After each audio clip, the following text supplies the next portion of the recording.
Então, vamos lá, meus perdão, tá?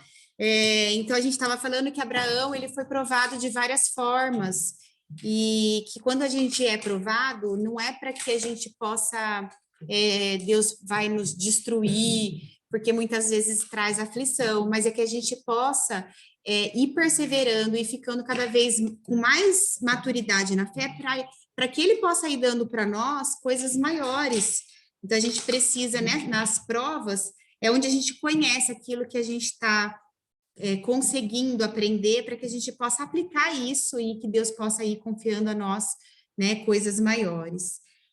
Então, ele teve a fé sobre o local, né? Então, ele teve que sair da sua parentela, não é fácil a gente sair da nossa parentela, era tudo que ele tinha como referência, mas era um povo idólatra, né? Então era um politeísmo. Então, às vezes, é mais fácil Deus tirar a gente de uma situação e levar para uma outra, para que a gente possa recomeçar o nosso caminho, do que a gente ter que, muitas vezes, mudar aquela situação. Tem coisas que a gente não consegue mudar. Então, Deus pede para que ele saísse.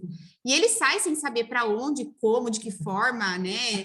Diferente do que a gente falar, me mostra que eu vou, né? Ele falou, saia que eu vou te mostrar. Então, ele foi na confiança, só que ele levou o seu sobrinho Ló, né? Que não estava nos planos do Senhor, dele levar o seu sobrinho.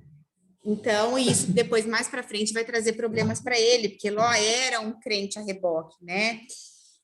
Aí eu estava falando sobre a fome, teve naquela época uma grande fome em Canaã, e ele não parou para perguntar o que Deus orientaria ele a fazer. Então, ele vai para o Egito, e nesse tempo não tem nenhum relato de que Deus conversou com ele, nenhum relato de que ele teve alguma interação de Deus. Isso prova até a desaprovação do Senhor dele estar indo para lá. Então, mesmo quando a gente está nos caminhos do Senhor, se a gente faz uma curva sem a orientação dele, a gente pode sair do caminho dele, né? Não é em grandes pedras que a gente tropeça, são nas pequenas pedras, então são nas pequenas coisas, né? São pequenas raposas que destroem uma videira, né? Então a gente tem que tomar cuidado para que a gente, nas pequenas coisas, não saia dos caminhos do Senhor. E sempre falar, né, Senhor, prova o meu coração, vê se há em mim algum caminho que te desagrada, endireita as minhas veredas, né? Me traz para perto de novo, não me deixa desviar. E ele não consulta a Deus e vai para o Egito.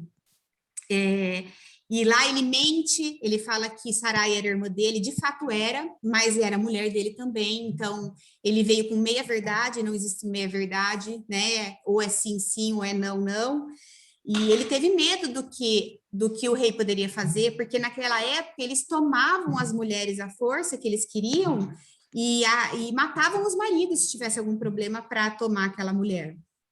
Então, ele ficou com medo do que o homem poderia lhe fazer e mentiu. Então, quando a gente perde, a gente tem mais medo do homem, do que ele pode nos fazer, do que no próprio Deus, a gente perde o temor a Deus, aí a gente cai em pecado, né? Porque a gente passa a temer mais o homem do que o temor a Deus. Lá em Salmo 118:6 diz: o Senhor está comigo, não temerei. O que me podem fazer os homens? Então, a gente não pode ficar com medo do homem, a gente tem que confiar naquilo que Deus vai nos orientando. E ele se acovarda, né, mentindo. Ao invés dele proteger a sua mulher, ele usa ela para se proteger, né? Em vez dele ser aquele que lidera, que ensina a verdade, ministra para sua esposa, ele ainda induz ela ao erro.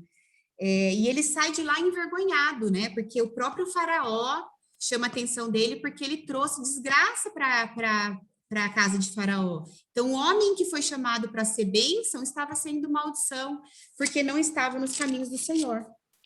E aí, Abraão retorna a Betel, né, da onde ele nunca deveria ter saído. Então, quando a gente se desvia da vontade de Deus, a coisa certa a fazer é voltar ao lugar onde nós deixamos Deus para trás.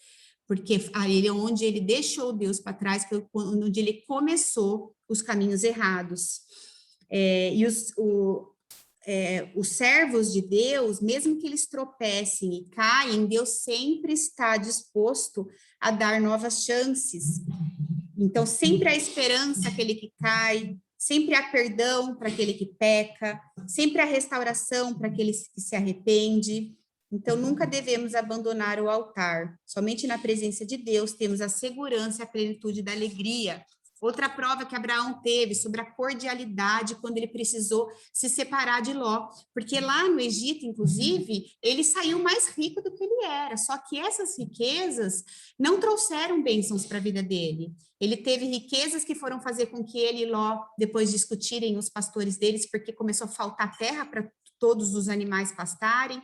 Agar, que foi uma serva dada, né, lá no Egito, também trouxe discórdia na vida deles. Então, aquilo que a pessoa consegue sem estar nas bênçãos do Senhor, não vai vir a ser bênção, né? Foi riqueza conseguida na desobediência. E aí, Abraão, né, nessa de Abrão, na época, né, ele foi pacificador, né? Ele deixou Ló escolher deu prioridade para ele na escolha das terras, porque eles precisavam se separar. E, em vez dele ser encrenqueiro, né, ele foi pela cordialidade, porque a paz na família é um bem mais precioso do que os bens materiais. Ele não se importou de escolher primeiro, para ele a paz era mais valiosa que a divisão das terras. Deixa eu aceitar a Elzira aqui. Às vezes, em algumas situações, a separação harmoniosa ela é melhor do que o convívio conflituoso, né? Então, assim, a paz, ela tem que estar em primeiro do que a encrenca, a questão de escolher o melhor lugar, até porque a Bíblia diz que uma casa dividida não pode prosperar, né? Em Mateus 12:25 diz assim, Jesus disse, todo reino dividido contra si mesmo será arruinado, e toda cidade ou casa dividida contra si mesma não subsistirá. Mateus 5:9 diz, bem-aventurados os pacificadores, porque serão chamados filhos de Deus. Abraão, ele enxerga com os olhos da fé, enquanto Ló tem os olhos da cobiça, ele escolhe pelo que ele vê, pela mera aparência, né? Ele demora o seu olhar e escolhe o que ele acha que é melhor, que são as planícies férteis do Vale do Jordão. A cobiça dos olhos, né? O olho vê aquilo que o coração ama. A confiança de Abraão não estava na geografia das suas terras, mas em Deus. Ele não confiava na provisão, e sim no provedor, né? A gente não tem que ter os nossos olhos na provisão, a gente tem que ter os nossos olhos no provedor. Porque Ló havia levantado seus olhos e visto o que o mundo tinha a oferecer. E Deus convidou Abraão a levantar os olhos e ver o que o céu tinha a oferecer. Abraão ganha o que não cobiçou e Ló perde o que desejou. Então, aquele que tem o coração, né, nas coisas, os olhos e o coração nas coisas da terra, ele sempre vai correr o risco de estar decidindo pela carne, né? E Deus, né, Ló escolheu e Deus deu a Abraão. Ele diz: eu lhe darei, né? Não é a gente que busca, é o Senhor quem oferece. E a posse pela fé é isso. Aquilo que Deus promete precisa primeiro estar apropriado pela fé. A gente precisa primeiro receber pela fé, para depois receber aquilo que Deus tem para nós. Tem um escritor, que eu não sei falar o nome dele aqui direito, Wilbur, sei lá, ele diz que a nossa fé em Deus determina quanto das suas bênçãos que nós vamos desfrutar. Então, a nossa fé em Deus determina o quanto das bênçãos dele que nós vamos desfrutar. Porque primeiro, né, a posse vem primeiro pela fé. E as nossas escolhas trazem consequências, podem ser boas, podem ser ruins. Muitas vezes decidimos por impulso, pelo que nos atrai de imediato. E um dos dons do Espírito Santo é justamente o discernimento espiritual. Então, sempre perguntar, Senhor, é por aqui, é por ali? Eu devo aceitar isso? Tem alguma coisa na minha vida que seja de desacordo com a tua vontade? Me mostra para que eu possa mudar os meus caminhos. Buscando comunhão, relacionamento, a gente fica mais sensível, né, a sabedoria que vem do alto. Jeremias 29:11 diz, porque sou eu que conheço os planos que tenho para vocês, diz o Senhor, planos de fazê-los prosperar e não de lhes causar dano, planos de lhe dar esperança e um futuro. Provérbio 16:1 diz, o coração do homem pode fazer planos, mas a resposta certa vem do Senhor. Outra prova que ele teve foi a da riqueza, quando ele foi resgatar o seu sobrinho Ló, que foi sequestrado naquele caminho de Sodoma, Abraão, ele foi e venceu 9 reis nessa batalha. E naquela época, quando você vencia uma batalha, os despojos de guerra, que eram as coisas roubadas da guerra, por mérito, era daquele que venceu. E aí Abraão não quis, né? Ele abriu mão dessas riquezas que ele sabia que vinha de coisas erradas, de cidade como Sodoma e Gomorra. Inclusive o rei de Sodoma ofereceu para ele: fica com as posses, eu só quero os escravos. E ele não quis, ele não negociou o testemunho por vantagens financeiras. Né? Outra prova que ele teve, né, que foi a prova da paciência. Nessa prova ele fracassou, ele cedeu às pressões de Sarai na época, porque ela já se achava velha demais, achava que não viria dela o filho da promessa, e ela perturbou Abraão Abrão na época, né, até ele, né, tomar Agar como a sua serva para poder dar o filho, né, da promessa. E ele já tinha perguntado para Deus se ele poderia deixar Eliezer, que era um servo dele mais fiel, como o seu filho, para que ele desse a descendência. E Deus já tinha dito que não, que o filho ia ser legítimo. Então, para vocês verem, um homem que venceu 9 reis se acovarda diante da sua mulher. Né? E isso traz para a gente a lembrança também do que aconteceu no Jardim do Éden, quando Eva convence Adão a comer do fruto. Então, nós mulheres temos que a gente tem que edificar o nosso lar, a gente tem que tomar cuidado para não ser pedra de tropeço, porque ela perturbou tanto a vida de Abrão que ele se deixou levar pela sua esposa e pegou Agar como sua mulher, mulher não, né? Concubina lá, para poder engravidar e ter o filho. E isso fez com que, né, viesse Ismael, que a gente sabe que veio trazer conflito na vida dela.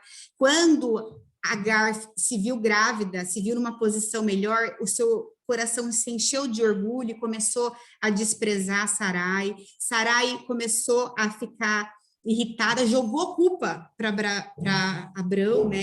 Que em vez também de trazer todas elas para o altar e falar, vamos resolver isso, né, com Deus na frente, também não soube ministrar no seu lar e deixou Sarai tomar uma decisão com o coração irado, que foi uma injustiça dela também ficar maltratando Agar, porque um erro não justifica o outro, não é porque Agar estava maltratando Sarai que Sarai deveria também devolver dessa forma. E para piorar a situação ainda, Abrão, em vez dele pegar a situação para resolver, ele ainda devolve essa situação para Agar, ou seja, o pecado já tinha se instalado. Quanto mais longe de Deus estava, mais longe parecia que, mas ele podia ter trazido para perto, né? Por isso que Deus odeia o pecado, porque ele afasta a gente da luz, né? A pessoa para tentar resolver um problema arruma mais um monte.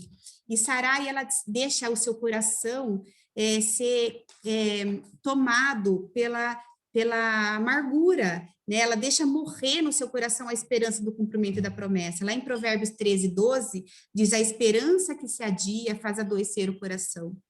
Né? Então, ela foi deixando isso adoecer o coração dela. Toda essa demora tinha um propósito, porque se eles fossem conseguir o filho da promessa numa forma natural, qual seria a glória de Deus? Eles estavam ficando cada vez mais velhos, porque esse filho tinha que vir no sobrenatural de Deus. Tinha que ser obra de Deus para dizer, eles não tinham mais idade, ela já tinha 75 anos, era estéril, já tinha acabado as regras dela, então tinha que vir sobre algo sobrenatural, e eles quiseram tomar a frente e dar um jeito ali por Deus, né? E meter os pés pelas mãos.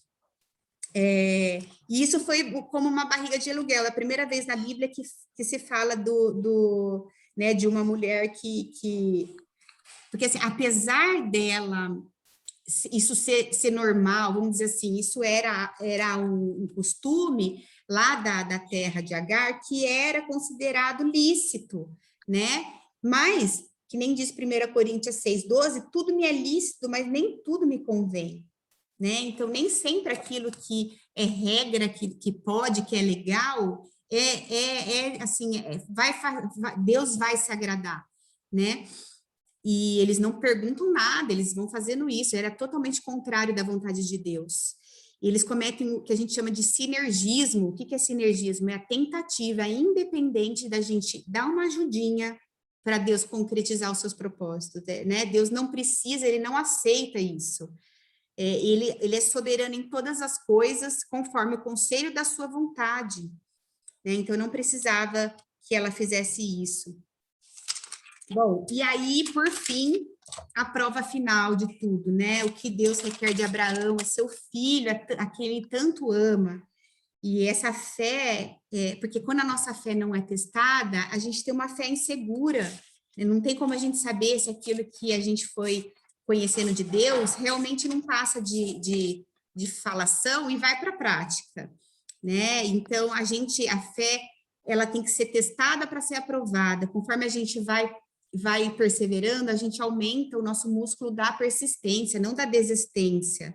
A qualidade de um metal, ela é comprovada pelo aquilo que ele pode suportar, né? Então, isso que foi Abraão precisou fazer, ele precisou suportar essa dificuldade de achar que ele teria que dar o seu único filho, né? O único não, mas era o filho da promessa, o filho amado.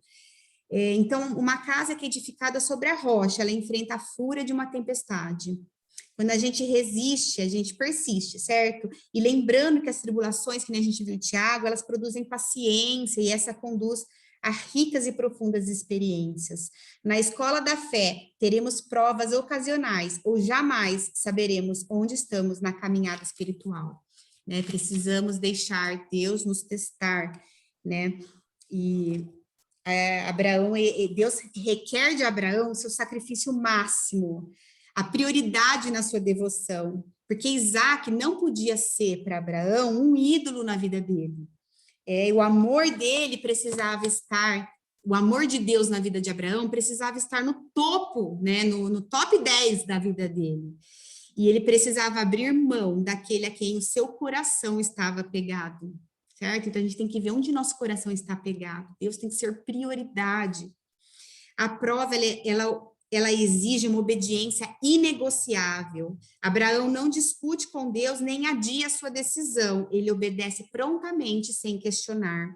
Ele sabia e confiava que Deus era poderoso para ressuscitar o seu filho. Era isso que ele acreditava, né? Sem fé, esse ato era um ato criminoso. Imagina o que diriam se ele comentasse com alguém. Ele não falou para ninguém. Ele foi com seus servos até lá, mas ele não falou para ninguém, né? Então, se não existisse a fé nisso, seria um homem cruel e não um herói, né? Seria um carrasco e não um gigante de Deus.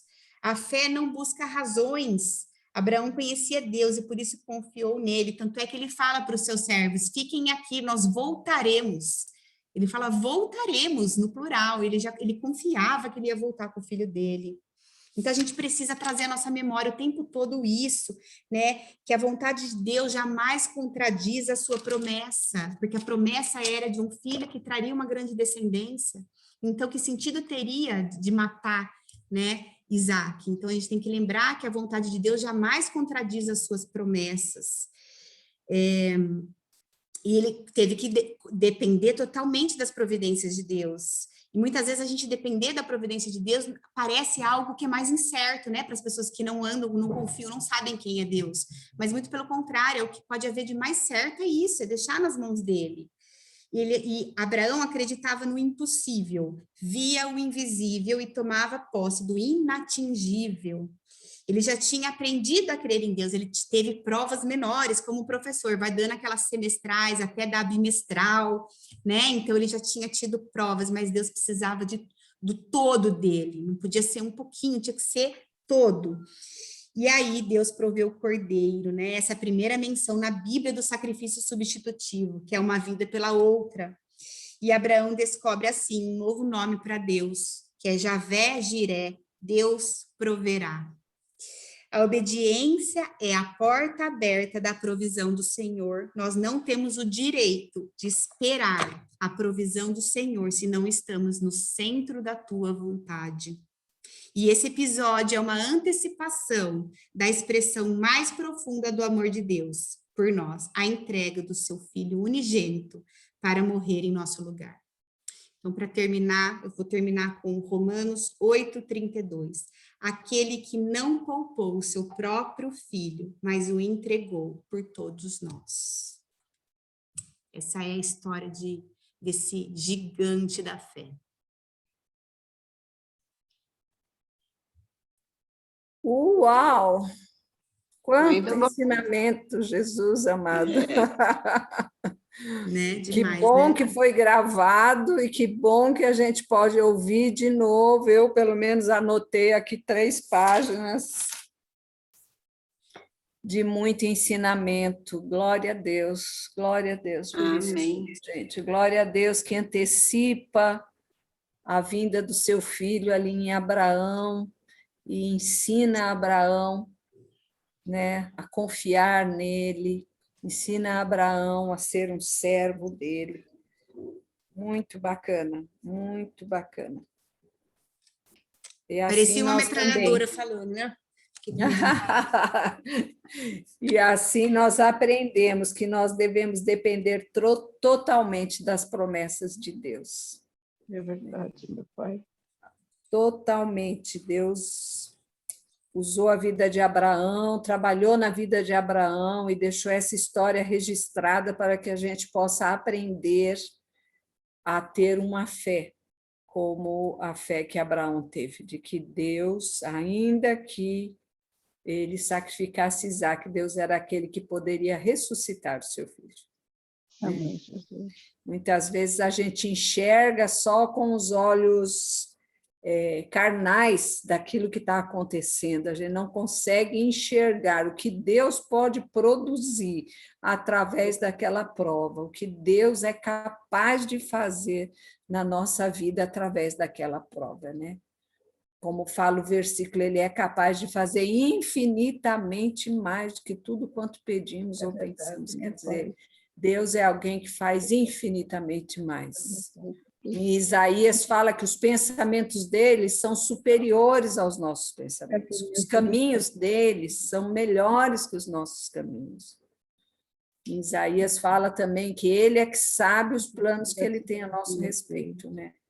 Então, nós podemos descansar nesse Deus, que não é um Deus que é masoquista, não é um Deus que nos jogou no mundo e nos abandonou, não é um Deus que deixa de olhar para as nossas vidas, mas tudo que nos acontece, se nós vivemos com Ele, tudo que nos acontece tem um proveito e Ele está querendo nos fazer passar para a próxima fase.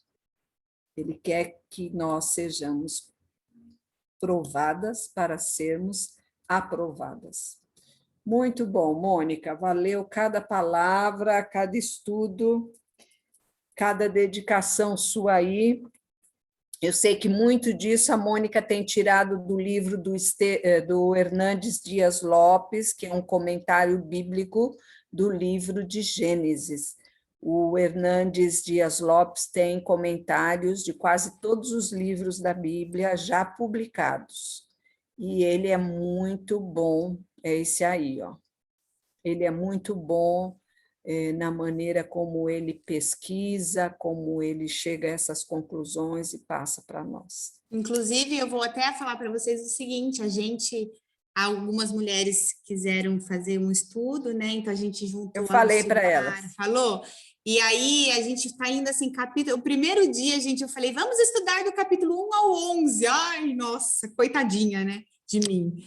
Aí a gente, né, foi indo, o primeiro capítulo foi só um encontro, o segundo foi só outro, porque é muito aprendizado, né? E a gente não tem pressa, a gente quer tirar o máximo de informação. Então, a gente tá tudo gravado lá no canal do YouTube, tá assim, estudo da Bíblia, tem lá todos os capítulos que a gente foi estudando, os comentários, então tá tudo lá, se vocês quiserem assistir. Muito bom, querida. Obrigada, viu? Eu que agradeço. Ok, meninas. Alguém mais quer falar alguma coisa? Vamos encerrar, já 4h30.